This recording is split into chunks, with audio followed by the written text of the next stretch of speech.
Hi guys, in this video I'm going to talk about the MSRA exam, Multi-Specialty Recruitment Assessment exam. I will cover everything you need to know about the MSRA. So let's start off with what is this exam. So it's basically like an entrance test to most specialties except medicine and surgery.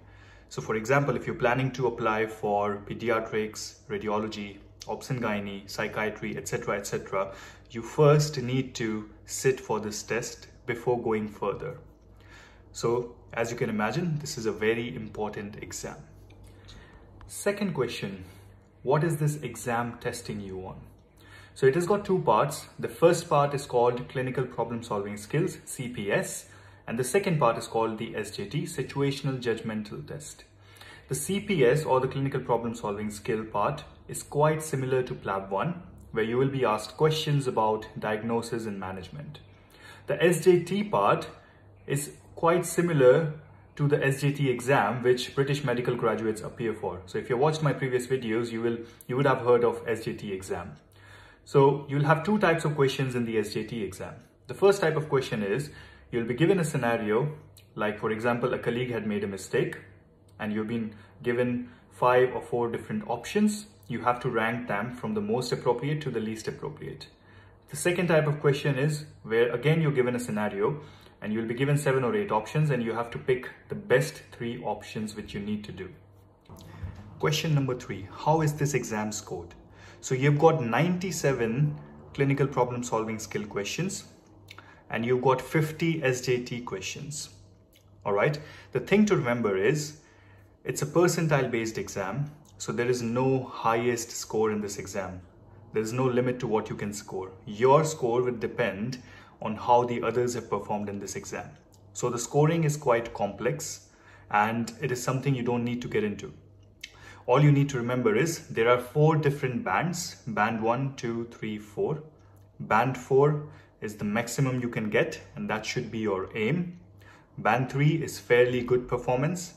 Band 2 is the minimum, which will be required for most specialties. Band 1 means fail. So just to give you an insight of how this exam is going to be used by each specialty, I will take an example of radiology. So this year there were 1700 applicants. All of them had to sit for this exam. And the top 600 people from this exam were called ultimately to the interview.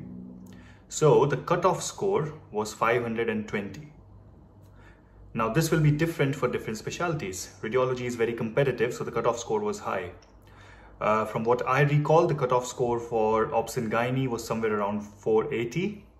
For general practice, it was lower down, somewhere in 420 or 430. So as I said, it will depend on how competitive that specialty is. But the ultimate idea is they will call the top 400, 500, 600 people to the interview based on the performance in this exam. So you can imagine this is a very important exam. It's like an entrance test. And the last question is, how are you going to prepare for this exam?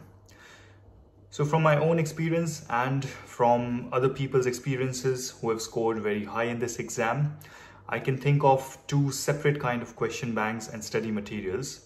So if you've got enough time on your hand, let's say about 6 months or more than 6 months, the most extensive question banks available are Passmedicine and Pastest.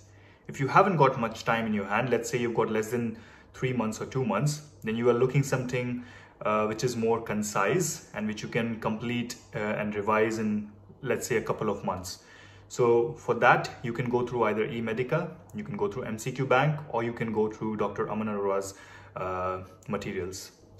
If you want to know more about this exam, then obviously you can ask Mr. Google. Just search MSRA exam. It will take you to the official website. You can get the blueprint of this exam and you can go through it and see how the exam is structured.